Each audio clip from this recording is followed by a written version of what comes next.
الصور والفيديوهات والمناظر القادمة من منفذ الوديعة كارثية. نقطة نظام.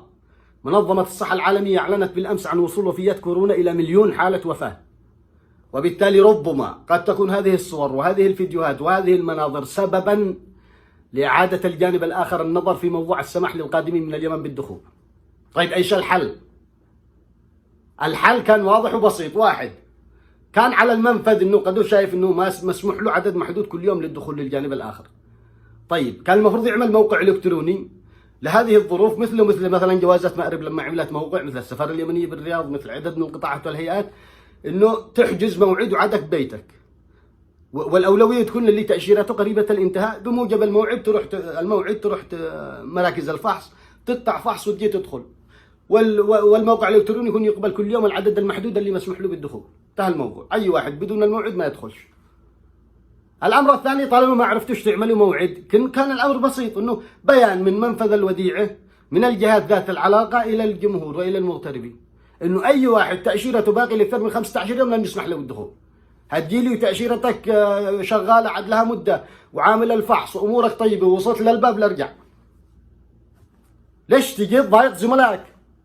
ليش تجي تطوبر؟ وربما تكون انت السبب في انه واحد فعلا كان محتاج الدخول وتاشيرته تبغى تنتهي وما قدرش يوصل بسبب حقك المزاحمه.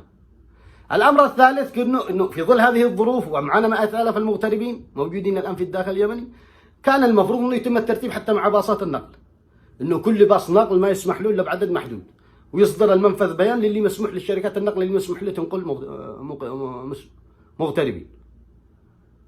يعني شوفوا، حتى مثلا الان شفنا امس صور باصاتهم بالصحراء، يا الهي يتهرب داخل وطنه. طيب انت ولا واحد سال ليش الباص بالصحراء؟ في طريق الباص بالصحراء، لانه كما يبدو انه المنفذ تواصل مع النقاط العسكريه اللي بالمداخل اللي على طريق العبر، وقال لهم اوقفوا الضغط حق باصات النقل الجماعي ودخول المغتربين لانه في عدد كبير، لحد ما نعمل عمليه ترتيب اولويات. قاموا الحل اليمني مخزن وهذا يلف السكان، قال ما عليك وصلك دي قلبك انا.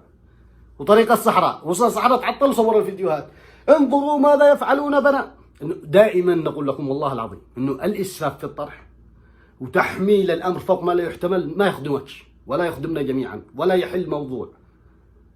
بعين العقل والمنطق، انت يلي رحت للمنفذ وتاشيرتك باقي لشهرين، يا اخي خاف الله في نفسك. ليش نفسي نفسي زي يوم القيامه؟ ليش لا تترك المجال لزملائك وللناس اللي تاشيرتها تنتهي؟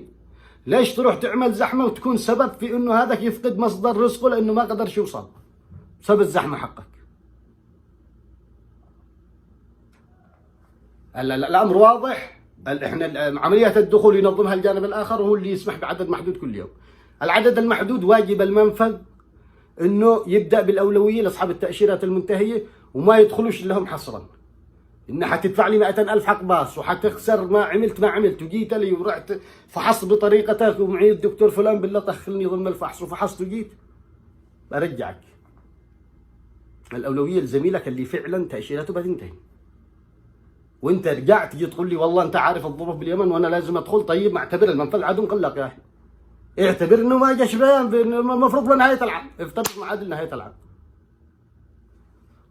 لا يعني المشاكل الصغيره اقسم بالله نحن نفتحها ونجعلها كبيره باسلوبنا بطريقه تعاملنا معها.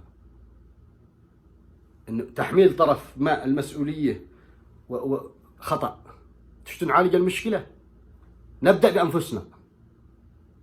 ابدا بنفسك. انا انسان مقيم اموري طيبه والله لن اروح اترك المجال لزميلي كيفما كان وضعي وظروفي. بتلاقوا الامور ترتب. والله الجانب الرسمي برضه ملزم انه يا يعمل موقع الكتروني يرتب مع المراكز الفحص، تمنع اي فحص، ما يعملوا اي فحص الا لما تاشيرته بتنتهي. انتهى الموضوع. ومراكز الفحص يجب ان يكون لدينا 50 مختبر، لانه الان جهاز الفحص ب$1000، الامور سهله. تعاملوا مع الامر جيد. قد تكون هذه المناظر وهذا التكدس سبب في انه يغلق الامر على الجميع. نحن في زمن كورونا وكل دول العالم حريصة على مواطنيها وعلى شعوبها، فلا ابتعدوا عن هذا التكدس وعالجوا الأمور. ابدأوا بمعالجتها من أنفسهم، وعلى الجانب الرسمي أن يبدأ بالمعالجة. تحياتي لكم جميعا.